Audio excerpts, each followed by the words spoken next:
Happy Purim. My name is Yekutiel Ben Yakov. I'm the commander of the Israel Dog Unit, the IDU, and it's very rare for me to send out such a broadcast to people that support the Israel Dog Unit and to Jews around the world about an important issue, and it's a really important issue, the issue of the coronavirus. And when I send this message out, this is a message to my own children and that live abroad, and to my brothers and sisters, to fellow Jews around the world. This is a very, very serious issue. This is a serious epidemic, not only because of the economic ramifications, but also because of the fact that there is no cure, and this virus is spreading rampantly around the world. And so I want to share with you an important message. Of course, my message is to Jews around the world to come home to Israel. Emergency aliyah. This is the time to come home. I mean, we see borders closing. The gates are closing.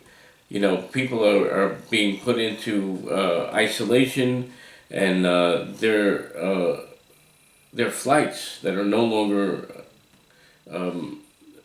happening. You know, airlines are closing, and there is still a window of opportunity to come home. I'm not saying that this virus will result in the end game and Mashiach is coming tomorrow. It's definitely a possibility. We see here unprecedented things happening. But I am saying that we can see in the coronavirus, in the reactions to the coronavirus, and in the reality that gates are closing and flights are being canceled and airlines are closing, that we see that there could be a situation where people might no longer have the opportunity to come home to Israel in time. So, you know, I have a friend in the States, and he always says to me, of course I believe that, the exile will come to an end. Of course I believe that, I believe in the Torah. I believe that Mashiach comes. I believe that we all come back to Israel. And the exile in America and in France and in any country in the world comes to an end, just like it came to an end in Spain and in Germany and everywhere else in the world. Of course, the golden Medina, the golden state of America, which has been a great country for Jews, it comes to an end. And who knows if we will have the opportunity, if you will have the opportunity to come home in time. And so this friend of mine that works on Wall Street, and he's making a lot of money and he's having a good time, and he's a Zionist and he believes in Israel, and he knows that this is his home and this is the future for himself, for his family, and for his children and his future generations. But he said, look, I'm making a lot of money now. Let's hope I get out in time. Well, let's hope so. And if anything, let's learn from this coronavirus. God willing, they should find a cure for this tomorrow, and it should stop spreading around the world and people stop dying.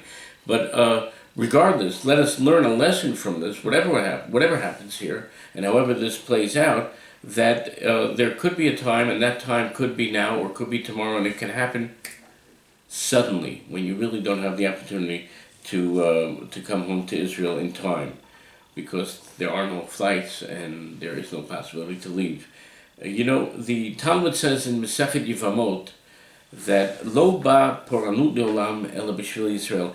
Any tragedy, any natural atrocity, any major happening around the world happens for the Jewish people. The world was created for the Jewish people and for the Torah, and the Jewish people were chosen and to follow that Torah, and that's why the Jewish people were chosen. And anything that happens on the world is only for Jews. And we are supposed to look at anything that happens around the world and say, what are we supposed to correct? What are we supposed to learn from this major happening? Well, if this coronavirus is not a major happening, then I don't know what is. I mean, we're talking about the global economy, stock markets crashing, borders closing. If this isn't a major happening, then we should question and ask, what are we supposed to learn from this? The Chafetz Chaim, who was a great rabbi in Europe, he said, after he heard that there was an earthquake in Japan, they came to his synagogue. Back then there was no internet and there were no phones, and it took time. It got to him days or weeks later that there had been an earthquake in Japan and that thousands had died in that earthquake. Thousands were killed in that earthquake, and he immediately declared a day of fasting and a day of prayer. And when his congregants said, what are we praying for? I mean, this happened weeks ago. It's not affecting our community. It's not affecting the Jewish community. It's not affecting our local community. Why should we fast? Why should we pray? What is the prayer? And he said, well, he quoted this Gemara in Yevamot. He quoted this Talmud. He said, if it's happening, and if such a tragedy happens, it's a warning to us. That means it's something that we have to correct, or God forbid, it can happen here, and it can continue, and more lives can be taken. And so how much more so when we have a plague like the coronavirus, which does affect us directly. I mean, the Jewish community. There are Jews in the States that have been affected with the coronavirus. There are people in Israel that have been affected. There's already, I think, 41 or 42 cases in Israel. So it does affect us. And actually, it affects the whole world, the economic crisis, which threatens the global economy. And of course, the anti-Semitism that is coming out of this. I mean, the Washington Post blames a Jew for bringing corona to New York as if it originated in New York with this Jewish lawyer in Manhattan. So obviously, there are websites that are talking about how the Jews the Jews are always at fault. The Jew is always the scapegoat. Whenever there's an economic crisis, whenever there's any crisis, the Jew is always held responsible. So surely there is a real threat to Jews worldwide, not just from the coronavirus, but from the effect of the coronavirus on anti-Semitism.